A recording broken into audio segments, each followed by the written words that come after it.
Yo, this is Rampantilla Radio.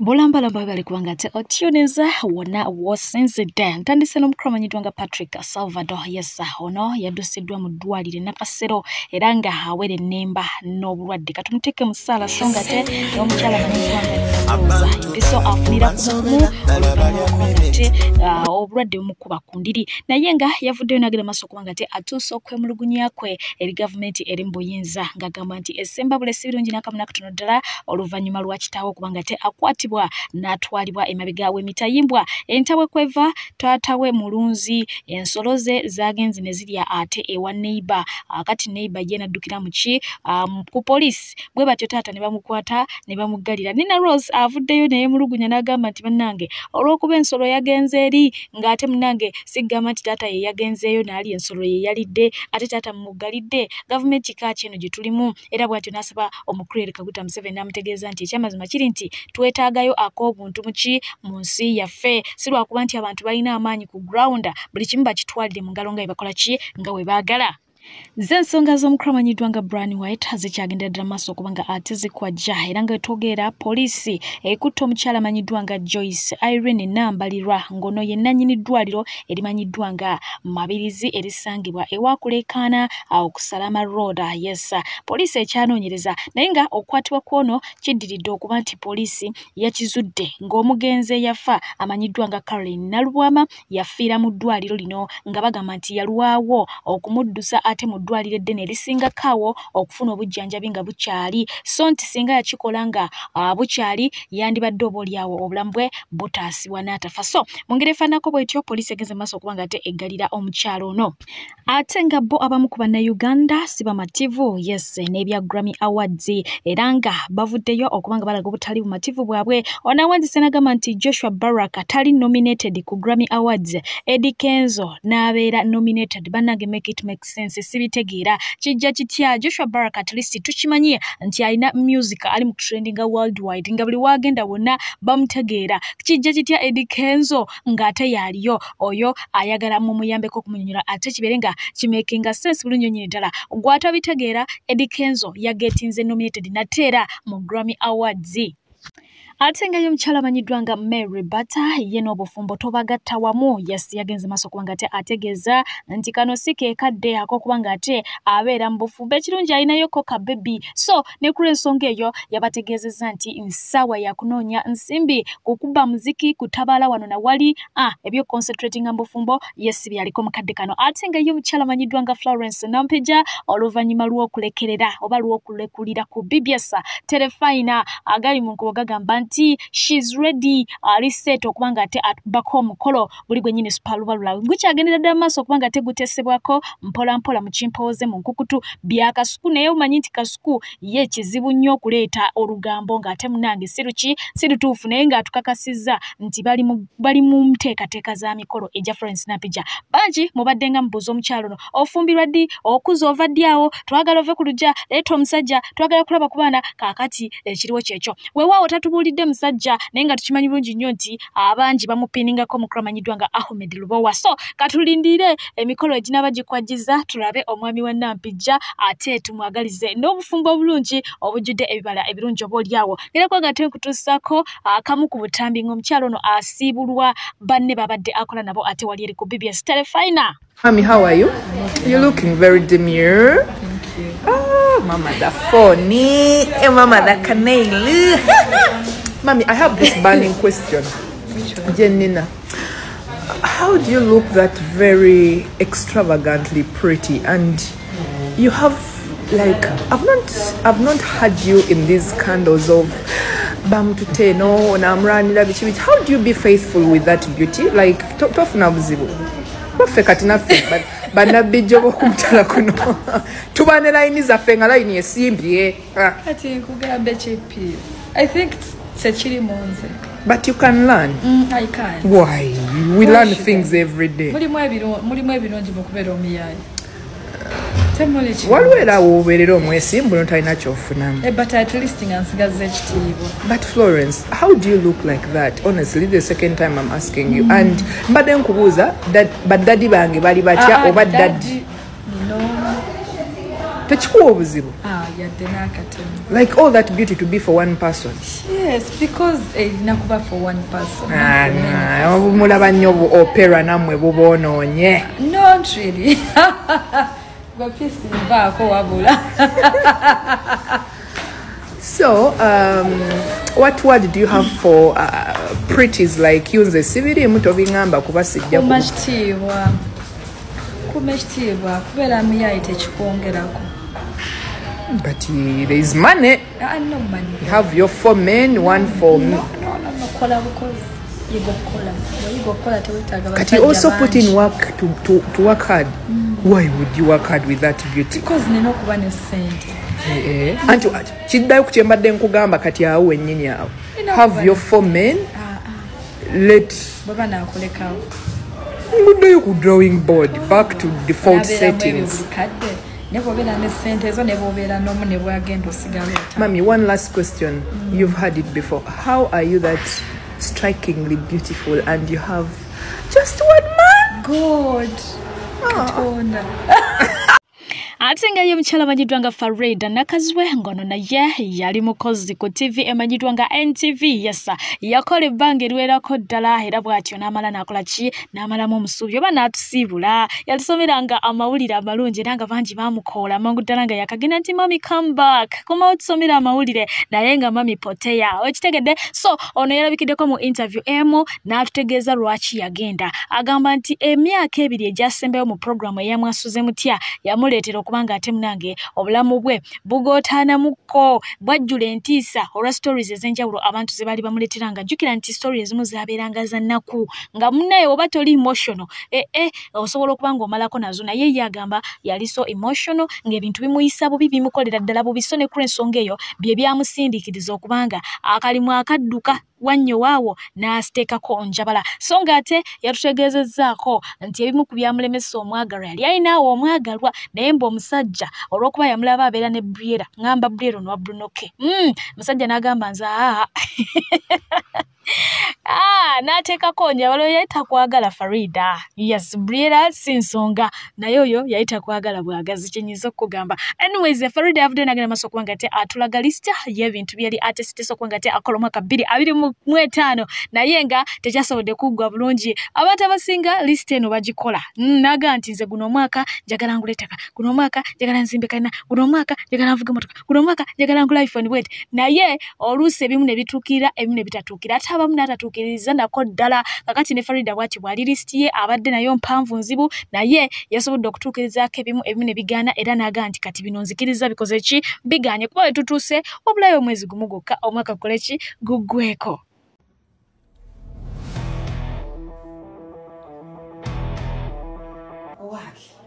Ndi wano ndi previewing my 2025 year resolutions.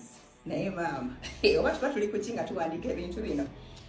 Mu bye neegamba, some of them were they were not outrageous at that moment. Nengendo bitula musawero. Inabira ikatebijja kusoboka. For example, I wanted to buy a new car. Ero njitadde cost tekyasobose. I wanted to renovate our home. No, tekijja kusoboka. I wanted 5 goats from Maktoum, which I bought. Yagala wana tukira mu P7 by years a whole farm. Nagala okusaba, I am trying. Oh God, I'm praying and I'm glad you're answering some of these prayers. I wanted to take all the kids to a 2-week holiday in Dubai. I can authoritatively say I should pushing at some other time. Then also, China hope I want to change all home appliances this year. So, it's not too much work. Why? What did you began, but at least I'm happy. I'm so happy now I've been here to add it, and it was my number 1, and indeed I can put a tick. At least I will walk. Linda ko, kozi kwa gambo yagala chibiri abimwetano. Kugula ttaka, oyagala kugula fridge, kukyusa kisenge kyo, oba ntebeza mu nyumba. Ye otuusewa. Well, I am here to encourage you that don't worry, because something massive is coming this month. Blue Friday, so get ready to shop for all your dream original items at a discount of up to 80%. come the 21st to 30th of November. So my dear, visit market.momo.africa or use the new Momo app to register and start shopping for all your favorite items. Remember, Market by Momo is from MTN and powered by MasterCard. Ate nga ye Katikkiro wa Buganda Charles Peter Mayiga mwenya mivunyo n'omuwendo gw'abavubuka n'abaana ab'obuwala ogulinnye nga munnange bano basalawo okwegendera n'abasajja abazeeyi oba n'abakyala abazeeyi their grannies okitegeera n'ogenda ne jjajja mwami n'oganza ngenze bufumbo Regina Daniels okiwulidde agenze mu maaso kubanga ate abategeeza nti bambi mwanditaddemuko Kaspeedi Gavana oba mulinnye ku kyomumakati mugirimu ba endala mu ngeri efaanako bw'eti awadde okulabirako naga nti ffe mutulaba twawasa tuli bato ne tuwasa bato bannaffe mu myaka gyaffe ne paka na katukyaliwo mu bufumbo ate tuli basanyufu so talaba kibapapya era n'abasaba nti bwe mba mumaze okusoma oli waddembe okuwasa naye wasa omuntu ali mu myaka gyo so si kubanga ate ogenda nani ogenda na jjajjaawo mungere efaanako bwetyo kansubire nti obubaka bwe mu bufunye bulamba lamba. Alton aina ekibuuzo eri abasumba b'omu ggwanga lya Uganda. Ekibuuzo kino njagala nkibasomere nga bwe yakiwandiise. Yawandiise n'agamba nti, but where does all the money that the church collects really go? Rarely do we see charity work, and when it happens, it's usually sponsored. Every service seems payable. To wed, you pay. To baptize, you pay the same. Their schools and hospitals are among the most expensive. Kati yebuuza ensimbi y'omusumba eragawa kubanga buli kye bakola kya kusasulira. Toligenda mu church bakugatte nga tosasudde olina okusasula. Tolitwalayo mwana kumubatiza nga tasasudde oba tosasudde olina okumusasulira. Naye ate sente ze bakola talaba gye ziraga kubanga buli service evaamu akasente basoloza ekimu eky'ekkumi basoloza ekiweebwayo basololeza ddala. Tolibalabako nga bakola charity. Bwe baba bakoze charity eyo erina okubeera sponsored. Ngeri y'omugagga agiri emabega bw'ataba muzungu alina kubeera politician. Bw'ataba politician alina kubeera muyimbi. Kati ye yeebuuza ensimbi y'omusumba we Uganda eragawa. Omwana abuuza ekibuuzo. Leero n'olaba omusumba yazimbye wali. Baga ati ekizimbe kya musumba ate obuuza ssente gyeraga. Noga nti omusumba yakubyeko mukyala w'amaka agatunula ng'omuntu ate n'obuuza ssente y'omusumba eraga. Anyways, wennyini awo ku basumba y'omukulu amanyiddwa nga Matayo yavaayo mu nkomyo jjukira ekyamusibya kulagula wano.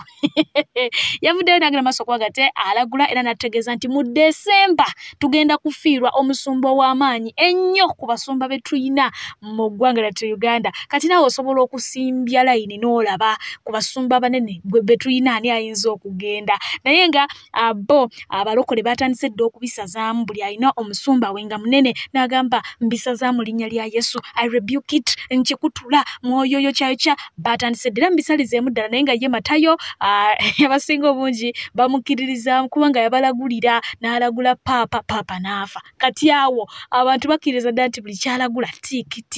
So obunkenke buli eyo ye yabategeeza nti omusumba omunene ddala nno.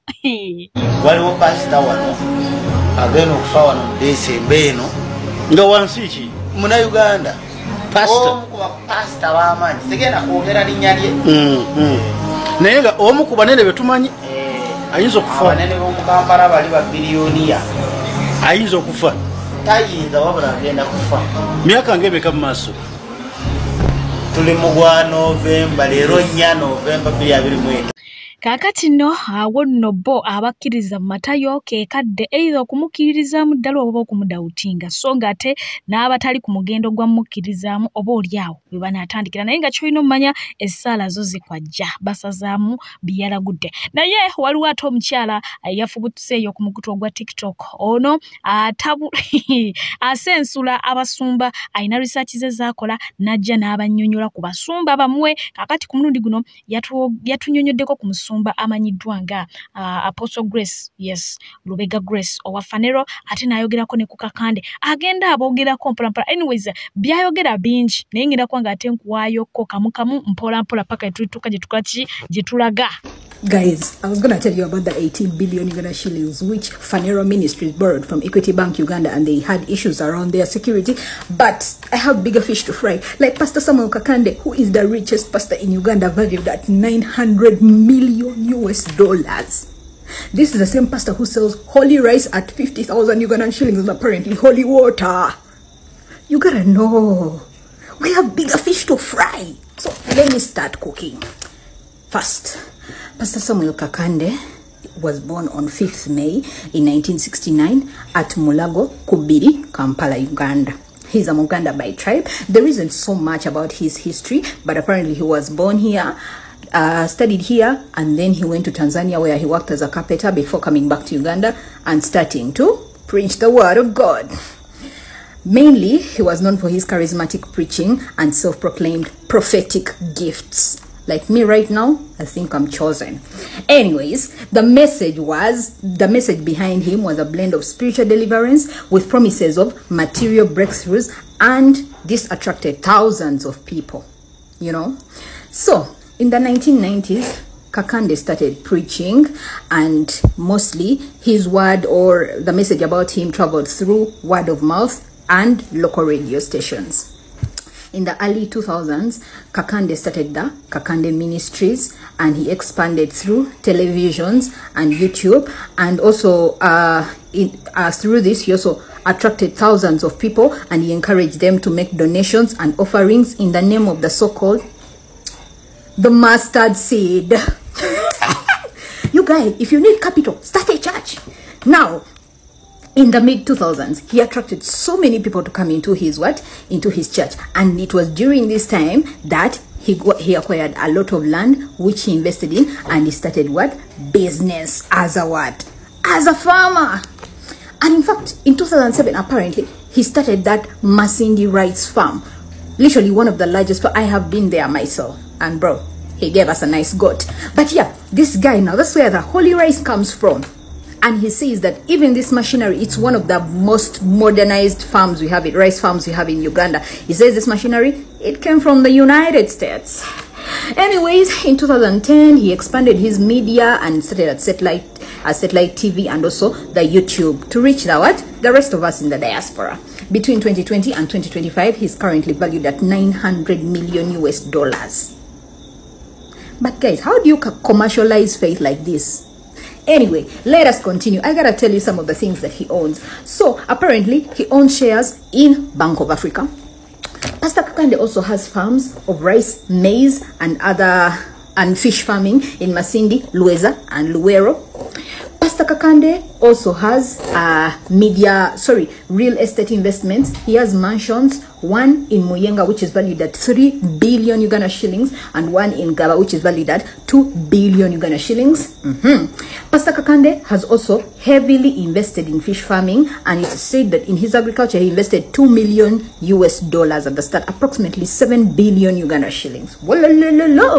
Apparently, even if he's a pastor and a prophet, he has had at least 5 wives. So these are some of the controversial stories around him, you know.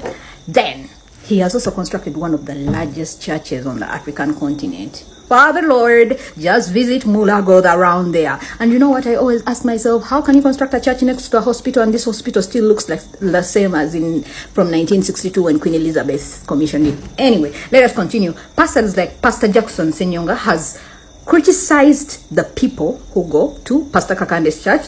Apparently these guys, I won't say the word, but you know, sold their house to the devil. Anyways, we continue. So I don't even have a story for you guys about this. I'm just shocked. Like, how does a pastor be one of the richest men in the country? But anyway, they also say he has done a lot of donations and he helps so many other people. But personally, it's not enough. Ono nno ye mukyala amanyiddwa nga Namukwaya yes Spice Diana. Omukyala ono kwolwo nno yali asanyukira kirabo kye kyamuweebwa Crystal Panda ku lunaku lwe olw'amazaalibwa. Crystal Panda yamuwa kipanda, ekyo kipanda yamuwa kibbeeyi ekinene okitegeera. Anyways, eyo si ensonga lwaki ndi wano. Ensonga lwaki ndi wano tukimanyi bulungi nnyo nti yateekawo olukonko wakati we ne manager Roger mu nsonga za business, era nasalawo kubanga ate atambuza obulamu.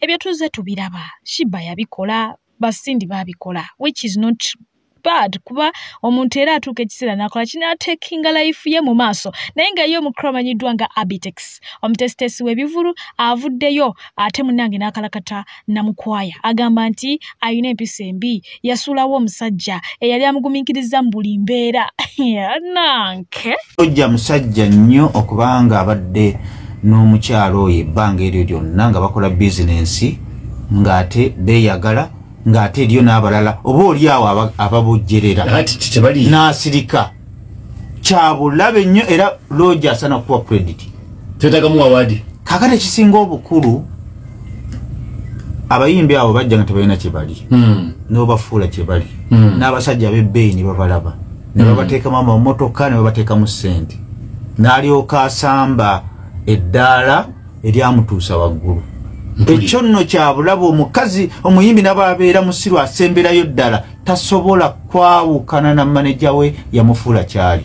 olunaku lw'olowooza okwawukana ne looja okwawukana naye mu bubi olunaku kaliyayo eya music ebitundu 7 egenda kukkirira ebitundu 7 asigaza 3 nga temutudde ne looja bekibanga ddala kituufu kyempulira nga Spice Diana oli munteekateeka eyawukana ne looja ng'ate mwagala kwawukana mu mbeera y'okulwana ey'olutalo olw'okuba yakutuusa waggulu oyagala kusamba eddaala nkulayirira ate looja nga bwemumanyi looja buli kimu akisobola ebyemirembe abisobola ebyolutalo abisobola ebyenku abisobola ebyekisiru abisobola Back to politics, yes. Ye omukyala amanyiddwa nga Anne Kansiime bw'atyo atulaze nti omutima gwe gwasigala wa Idi Amin Dada era nga gwalabanga president alina kye yali akoledde eggwanga lino okusinziira. Naye nga bwe tuddako Embaale, yes, omukulu Yoweri Kaguta Museveni waakubye olukuŋŋaana olunaku olwaleero abayizi ab'amasomero balabiddwako nga batuuka era nga atuuka gwe bakwanga Kiyero field yonna nejjula Kiyero naye ng'ejjudde abaana aba senior 5 senior 6 amasomero 8 yes ge gakasiddwa okuba nti gasindikiddwa ku ground siga nti baagala naye olw'okuba bafunye order from above okiwulidde weweewa yo mwana mulenzi amanyiddwa nga Fake Gaza yagenda n'ayisaamu wano Bobi Wine ne ttiimu y'eggaali avuddeyo n'agamba nti I won't perform on NRM rallies anymore. N'ateekako n'emoji ekaaba ensonga ze aziyina ye ng'omuntu ze ziriwa avuddeyo n'atutegeeza nti NRM promoters mwenna abamu bookings tagenda kuperforminga ku rallies zammwe era agamba nti I regretting okuba informinga this naye tajja kusobola era wadde mwali mukoze agreement mwetefutefu okubanga abaddiza ssente ze mwali mwamuwa as deposit okiwulidde n'atakomaawo n'agamba nti NRM will wine and dine you, promise you the world and make you feel like the most important person in the country. But trust me, they are just using you, exploiting your passion and dedication, only to discard you like a used tissue. When they are done, you will be left broken. Ebigambo bivudde mu Fake Gaza bw'atyo n'alaga nti asuddewo ttawero aba NRM bakuleetera okulowooza nti munnange oli wa kitalo nnyo era ggwe wa kabi mu nsi yonna ne balya naawe ne banywa naawe naye kyamaze okulaba bwe bamala okukozesa bakusuulawo nga toilet paper gy'omaze okukozesa. Anyways, eyo nga tuvuddeyo wa Fake Gaza ye mwana mulenzi amanyiddwa nga Palaso avuddeyo n'ayambalira mukulu we Dr. Jose Chameleone nti si wa kitalo nnyo naye nga bw'alowooza oluvannyuma lwa Chameleone okweyita omunene mu ggwanga lya Uganda ate n'atakomaawo n'ayongerezaako n'abalala nga Bebe Cool n'asabula n'akubira ddala ku mutwe ng'era bw'ogenda okulaba. Nsooka owulire wano nkomewo nkubuulire. Mbadde ku stage, mbadde ku TikTok n'endaba Kamiri. Busimanya abanene Uganda tuli babiri. Nze ne Bebe Cool mbadde nfudde. Kandi Kamiri mwagala nyumpulidde nga njagala yita mu TikTok oba mu kubo oluyi. Munene muche mpoze emikono. Naye nga Kamiri ate Kamiri muyaye. Ako kabidi wakalabi. Nakalabi anko nakalabi muyaye akuwa chepe n'amala n'azitwalirawo. Akigambye enfa abanene tuli babiri nze n'amala n'agamba naye Chameleone mutono naye Bebe Cool ali ku Lofiti. Lofiti kigwe kiki kyonyumya omumanyi oyo Awo tomunyongera. Oyo musajja nali namugoba. Olabanga bondetira musajja o. Oyo namugoba emyaka nga 8 emabega. Nemba ndi ne Kamili nangamba ono muganda wange mukwano gwange tubadde naye. Muri reconciliation Kamili n'ategekayo n'ekyo y'abamayanja ey'ekiwaatule. N'abansikirizo muyimbirako nga bosi wange yangambye. Ate bosi wange bwalwala ate n'agenda ne wizo n'ensigalawo nzekka. Sebo ogusajja ogwo nengena nenguyimbirako ekiwaatule egwansasula egwankubira yadde essimu enneebaza. Ate ngenda okulaba gunzijonkera nenga kati ono bebe kulu baby kulu oba ku mubiri gwe baby yaliwa oba bugere oba lubuto. Abayimbi abamu tebakyayina sho batuula waka bakuba ennyimba ne bazikola mu challenge ne baziyimbira ewaabwe munda mu kisenge. So abo beetaaga nnyo okusabira mubasabire. Omulimu gw'okuyimba kasita gujjamu working remotely from home biba biwanvu. Ako kabagezi bokka. Akabagezi bokka. Ate kasita abawagizi batandika okukuba. Abawagizi kasita batandika okukuba kaba kawedde kubanga bawagizi balina sasula okulabako. Abawagizi bakimanyi muno basasulira oyo omwana baby Zoe. Omanyi bwe abawagizi basasula okulaba waliwo kana akawala kano akayimbi Felista. Amasimu gankubirwa ewange gaagala kupangisa Pretty Witty. Pretty Witty sebo baagala mupangisa ku kivulu ky'abaana Jjinja. Baagala muwaayo miliyoni 2 agende Jjinja, abaana Jjinja baagala mulabako. Kati ate nendaba ate abayimbi b'eggwanga nga ate Jjinja bagendeddeyo bwereere. N'ate nga n'amayinja bagaba kubi. Nengamba oba babakubye ga golodi kuba amayinja ga golodi gavaamu ku ssente. Ayogedde ku Alien twasembyeyo okulaba Alien ng'ateguka n'omukulu amanyiddwa nga Bye Kola oba Big Size. Wetwogerera biva mu kamwa ka Maaza wa Fangoni omukyala Nakangubi Jennifer Fulufiga ategeezezza nga Alien bwe yayawudde ne Bebe Cool baayawudde bubi nnyo naye ate mukambwe agamba nti bino byonna bireetebwa omukulu amanyiddwa nga Nobat Events. Abagamba wano oyo omusajja wamwe ng'ayogera nnyo oyo Zonto Zoligo oyo eyayita promoter. Nembagamba promoter yasinze okwetera Alien Skin ebizibu nga mumpakanya. Kata Alien Skin baayawudde ne Bebe. Baayawudde bubi nnyo. Nabagamba nga nawanga Alien Skin sente z'abantu nga takola. Nentwala sente z'abantu nga azibba natakola. Nga mugamba Fulufiga alimba. Kati ye ne Bebe Cool berengera bulengezi n'okwewuliza tebakyewuliza. Buli muntu kijja kumutuukako. Buli muntu agamba nti gwe mubi gwe ayogera kijja kutuukako. Ogambe omukazi ayogeranga ekintu kyali kituufu.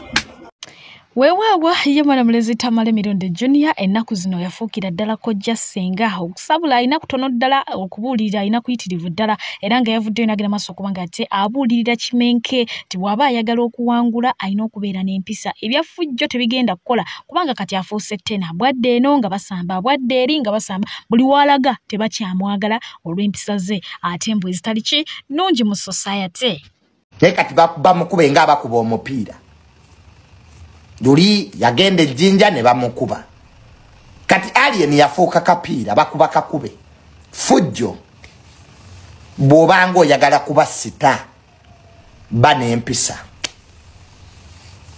Bino mbibabuulira. Bw'obanga oyagala okola erinnya linwere mu bantu. Have discipline. Ensi eyagala beetowaze. Ensi ewagira ba victim. Banna Uganda tebaagalira ddala muntu atayina mpisa bakukyayira ddala. Ngate Alien Skin singa ali wala. Kwa Alien Skin abantu baali bamwagadde. Nze nalabye abantu abayina omukisa mu nsi eno Alien Skin yayina omukisa. Bwesi kutera wano mba ate nimbye mungira kwanga kutera wano naye nga ngira kusibuza mwana muliza amanyiddwa nga Uptop boss team Uptop n'abanyumirwa byonna ebimuvaamu ngira kubanga ate nkabaweereza yesa nkugattidde bubiri yavuddeyo kubanga ate ayogera kwabo abapondose mu struggle oluvannyuma lw'ebyo byabaddewo embarara abangi bavuddeyo ne bagaa nti amaanyi gampedde z'okusinziira ku kyendabye buli asi kyalina nnyingo bwe tuba tupondose tuti wululululu ali Uptop yavuddeyo n'abagamba nti aguga kyali mabaga muve mu by'okupondoka manya nti tutandika butandisi ate n'okutandika terunaba so nga atera yavuddeyo n'ayogera ku nsonga y'omusirikale wa poliisi amanyiddwa nga Kituma agera maaso okuba nga ate atusako oba ayogerera poliisi ku biki byayogera ku bannankyukakyuka abagera maaso okuba nga ate bakubibwa bubi nnyo wali eri embarara n'abakwatibwa essaawa eno abakyali ate mu buwambe oba mu bukwate okuweereza mbadde pijja sigenda kusukkawo ngenda kuba nga ate nkwerekereza mukadde kano kennyini nakutegeezezza nti gwe wenna nga tubadde tuyina bizinesi gye tukutwa naye nga teyakutuse noonyaako ku nnamba yange eyo esembyayo 31 ya so nga ate naawe alina bizinesi gyoyagala ekutuke sitiro osobola okunoonyeza ku eyo ennamba yennyini for now ngenda balirekereza temwerabira airport pickup namwe abagala ogenda emitala gw'amayanja mbadde PJ atakuumira mpeera lwaki nga tabankuumira mbeera bulungi mweraba abalungi abatuwuliriza era abatulaba olunaku olwaleero tukyaddeko ewa Sheikh Ashraf Dembe sebo nsanyusa okubalaba amannya agange yezeseeka Ashraf Dembe akola ku bizibu by'enjawulo omuntu singa aba alina ebirwadde tumusomereddwa tumuwa amazzi ga lukuya nga bw'obadde ogalaba tugenda abantu ku kyoto ne twokya emizimu emibi egibaba n'okulomba edduwa abantu singa abeera ng'ali wano atuuse sobola okumulombera edduwa ne waba atatuuse nga mpadde amannya ge naye ng'ali wala neetaase ennamba yange yeeno eri 0701763711 nammwe bannyinaffe abali ebweru oyagala okuba nti oyagala okulombera ku dduwa ng'olina ebizibu viza zibuze amaka gakolongotana sente zikola zimpita mu ngalo ojja kumpeereza ekifaananyi kyo n'amannya go ebyo byokka bijja kummala nja kukulombera edduwa ojja kutereera olunaku olusembayo mu mwezi mba n'edduwa eyawamu ffenna n'abalwadde bange abakadde n'abapya salaamu alaikum warahmatullahi wabarakatu ng'amaanyi agaggwamu amaanyi ogajjawa tereza kamera eno message bagiyita to whom it may concern mbadde triggered n'ebigambo bya maama wange ono byayogedde sizze mukolokota wabula nzize munyweza n'abalinga abafootokeredde nga ye sibalimba mpulira nkutuse abwedda ndi ku mulimu naye mpulira amaanyi gampedde abaana bonna babakutte osobola kuggwamu maanyi nga gwokyayina omukisa ogutuna mu kamera n'olabisa ebikolwa bya Mama Museveni n'obaako boozuukusa tosobola kuggwamu maanyi nga gwokyali bweru okyayina activities zosobola okukola ezigatta ku nkyukakyuka nga waliwo bannaffe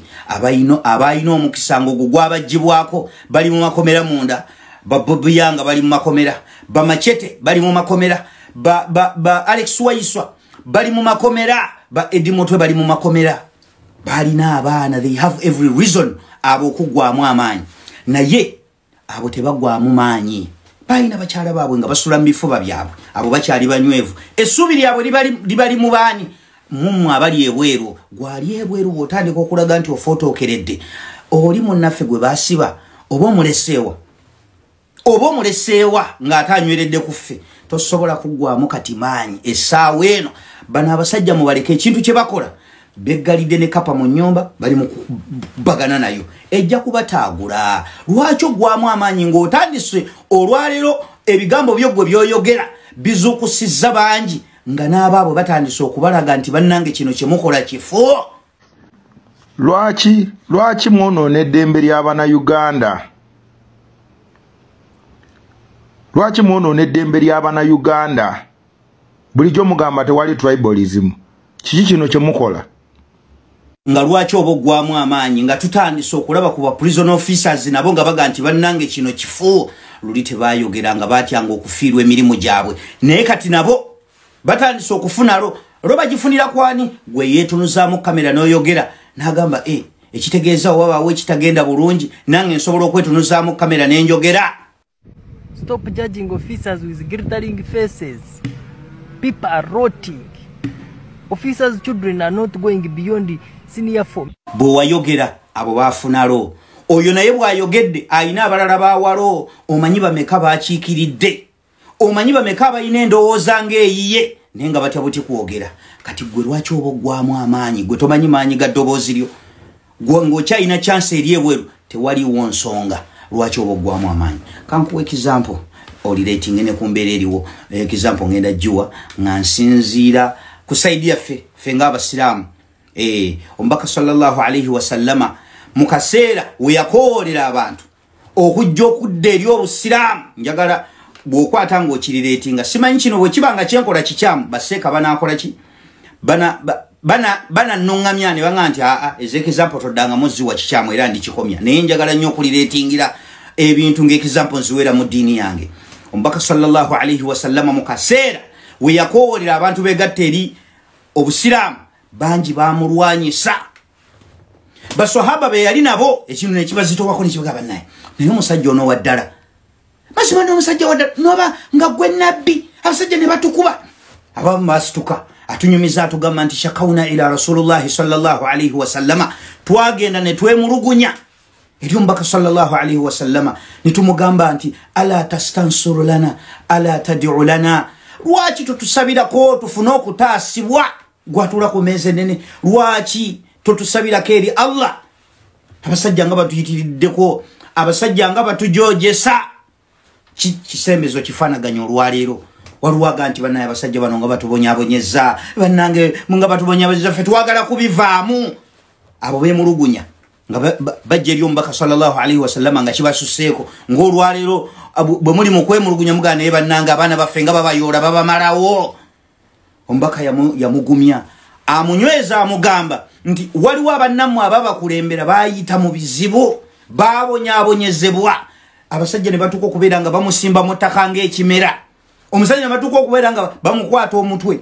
ne bakwata ekisanyirizo nga kisanyirizo kyo kyakolebwa mu kyuma ne batandika omuwolokota bati ne kiryoka kimukolokota enviri ne kijjako n'eddiba naye yagamba yafundikira agamba nti wakati mu kubakola ebyo byonna fama yasudduhum an dinihim ekyo tekyabajja ku busiraamu bwabwe olwaleero tulina bwe tuyita abasajja bamacete emyaka gye bamaze mu makomera basobola okukeera enkya ne bakutula ddiiru ne bakomawo naddamu n'abeera ne maama we babobiyanga bayina abaana bayina bamaama bwabwe basobola okusalawo n'aga nti kampowe nzireyo mbeere mu bulamu bw'abaana bange edi mutwe ayina mukyala we ayina abaana basiiba bakaaba ku kooti ayina every reason okupowa naye ebyo wakati nga babanyigiriza babasibidde mu makomera babaleseza amayumba gaabwe abaali basula ewagonda kati basula ku seminti ekyo tekibajje ku mulamwa gwabwe gwe baliko olireetinga ku kiri omubaka kyagamba baswahaba nti fama yasudduhum an dinihim babatulugunya naye tebava ku ddiini yaabwe tebafootokerera tebanafuwa ayongera amunyonyola byonna byonna n'amugamba naye gwe olwaleero muzze mwemulugunya mwe temunnalaba kaseera ako yagamba najja n'abaga nti akaseera kagenda kutuuka waliwo akafo baali bakayita hadhuramauti nti omuntu ng'atambula n'ensolo ye agenda tambula n'embuzi ze nga teyeeraliikiridde kintu kyonna nti kigenda kuzirya akaseera kagenda kutuuka bino bye bakola bano boolaba balinga essaawa eno boolaba omulwadde anaatera okufa asobola okujja n'alya ku mmere ne mulowooza nti kaalidde emmere kumba ali kulya ekijjulo kyekisembayo ali kulizikiyo esembayo asiibula bano bali mu kukola effujjo lyabwe erisembayo bwe kibanga n'abo bwe batandisa obalaba nti banne bino bye mukola bifu abasirikale bangi bayita mu mbeera ya kunyigirizibwa the day is going to come and they will turn against them tujja kusanyuka tujja kucakala naye abanafuwa omubaka wali babaga nti bannammwe bayita mu bizibu ebyo nabaga nti walakinnakum tastaajiluuna abange nga mupapiridde mwe nga mufootokeredde mangu abange mmwe bwe babanga gwe tebannakusiba ng'okyalina chance eyogera n'obuusa asigadde n'omulala n'afunira lokuggwe ng'opapya okuggwamu amaanyi nze nga ntandika nti okuggwamu amaanyi nga maceta asibiddwa ebbanga eryo lyonna nga tannaggwamu maanyi nga nze nkyali emmere tewaliwo basobola kukola ki tebasobola nga ŋŋamba nti mpeddemu amaanyi nsigala mpika kubanga bannaffe abali eyo gye bali banyweredde ku ffe so bw'otandika okulaba yenna alinga ggwamu amaanyi mumbuliza ekibuuzo omugambe oba oli omusanze akoze komenti ng'agamba bannaye nze mpulira amaanyi mpulira gampedde bannange kino nga kisusse omugamba amaanyi agaggwamu amaanyi ogajjawa yes amot oli waddemba okunakuwala olw'okukwatibwa kw'abantu baffe dembe ly'okunyiiga ng'omuntu olw'okulaba abantu baffe nga babayodde abatalina musango naye waliwo abalaga nti embeera eyo y'okubeera nti baganda baffe babakutte baweddemu amaanyi gwe njagala nkubuuze amaanyi agaggwamu amaanyi ogajja wa baganda baffe wakati nga babakutte gwe owulira otya nti omulabe tumusindiikiriza tumutuusizza mu desperate mode owulira otya ng'omulabe n'abamutembeeta tubafudde abasiru gwe muli okiwulira otya okulaba Lusoke ng'essaawa eno bw'ayogera bw'ati ensi emulaba ng'omusiru owulira otya tuyina abapoliisi abakubiddwa tuyina emmotoka za poliisi kati nga 10 bayenona emmotoka ya poliisi almost buli wayitawo olunaku bakuba omuntu bakola ebintu ebitakirizibwa bw'ogenda bw'olaba kati nga incident ya abimu bakuba omuntu n'agenda ne ku kitanda sofa abasirikale betu abakakubibwa abaana abo bitukutte tebaka wansi wa bana n'abalala bangi badde bafunanga ebisago naye nga tugezaako nnyo okulaba nti embeera tetugiwanvuya nnyo okugezaako okukola ki okulaba nti campaign zigenda bulungi wabanga batuusaawo gw'owulira otya okulaba nga kati Lusoke bw'ayogera ensi emulaba ng'omusiru muli tekikuwa maanyi nti omulabe tumusindiikiriza ne tumutuusaawo munzikirize neebaza abaana batambula n'omukulembeze thank you for starving these men in uniform abo abasazeewo okulya mu nsi yaabwe olukwe thank you for starving them bayina kye baagala ekiganye kye balemeddwa okufuna remember poliisi etambula n'abasirikale abalina obusimu obulikodinga abalina bukamera webuze bukamera bwabwe bulikodinga ki olwaleero Lusoke bw'abanga asobola okujja n'ayogera ebigambo byayogera nga tebirina bibibakinga poliisi etambula ne kamera naye Lusoke akulaga nti ye ebigambo bye biruma tebiriimu yadde loyiko temulimu yadde obunzaali temuli yadde butto bya boyiro naye ng'olwaleero tulaba obutambi obutambula ye poliisi walabyeko ku poliisi ng'omusirikale ng'akuba looya wa Nuupu Benjamin Katana nga bamukuba ekigala ky'emmundu vidiyo nnyingi ze muze mulaba naye walabyeyo vidiyo nga waliwo omwana yenna atambula n'omukulembeze nga he has lost his head n'akuba omusirikale tebuliiyo naye nga poliisi erina abasirikale abatambula nga balikodinga kati bw'abanga omulabe tumutuusizzamu eyo mode nti atandise n'okuyoola abantu abatalina musango abasirikale nga Lusoke najja n'atula mu kamera n'akala amaaso ng'ensi yonna mu butuufu bwe mulaba ng'ayogera afuuliddwa ng'omusiru nze ekyo kimpa amaanyi tekimmalaamu maanyi sijja kunafuula olw'okuba Olivia Lutaaya bamuzizzaayo ngamba bwe tuba ng'omulabe tumutuusizza wano we tuli abamu baatuuse okugamba mbu omukulembeze alagire nedda si kati kyonna ekirina okukolebwa kirina kukolebwa nga okulonda kuwedde kuba Mwami Museveni tayagala kulonda kubeereyo akakodyo kayina ku kulonda kokka kalikamu violence tayinayo kirala ate ekyo nga kyongera omulabisa so kati bwe tutandika kati oli agaye nti ekibuuzo tubabuuze abaye nga mupapa ki nga mupapa mwagala tubajjeko kati mupapa ki mube bagumiikiriza essaawa eno baba tuligalinga olwaleero olaba okunyiiga olw'okuba olabye banno babakutte ekyo kye batwagalamu kuba bo tebaagala kutuuka mu kalulu kubanga bwe tunaatuuka mu kalulu olwo bwe munaaba musituse bannayuganda bajja kuba balina ekyokulwanira ekituufu naye essaawa eno bannayuganda okusituka kati nti olw'okuba munnaye balina owaffe gwe bayodde tuba tuleese bannakigwanyizi tetulina direction y'ekyo kye tuba tulwanira bannakigwanyizi abaagala okiyoola jjukira mulimu bangi abeegwanyiza obukulembeze bangi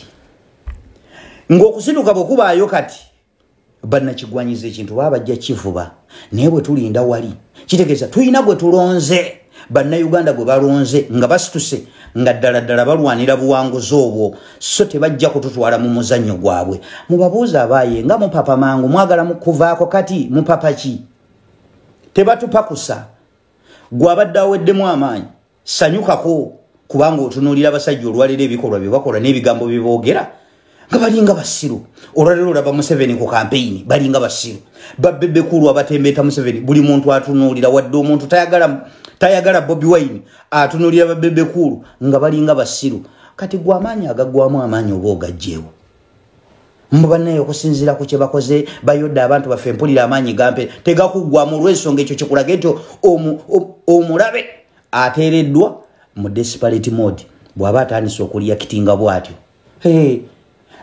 abasajja abakubye abaana embalala bo tebabayodde Lusoke yagambye kimu nti tewali bakoze eki tebali bagenze kuloopa poliisi okumprotectinga nina kumala kuloopa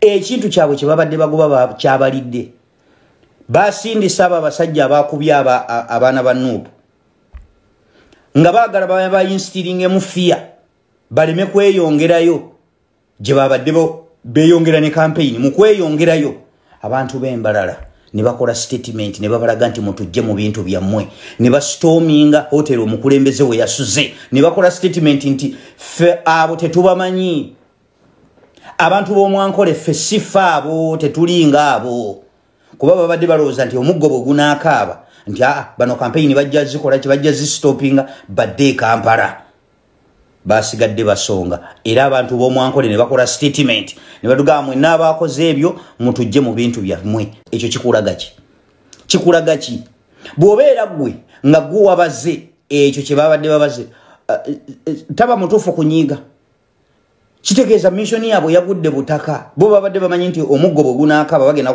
kuinstiringa fiyo omukulembeze alagira abantu nti tuwete tudde Kampala basigadde basonga ate abantu ne bataninga up lwaki gwogwamu amaanyi ng'olaba olw'okuba balina baganda baffe be bakutte nze nkugamba ebigambo bino nakuwalanga nange bwe nina ennaku ku mutima naye tunuulira ebintu ng'ebyo ate bikuzeemu amaanyi oleme kuyiika nkokola omanye nti omulabe afunziddwa wakati w'olwazi n'ejjinja yes I'm out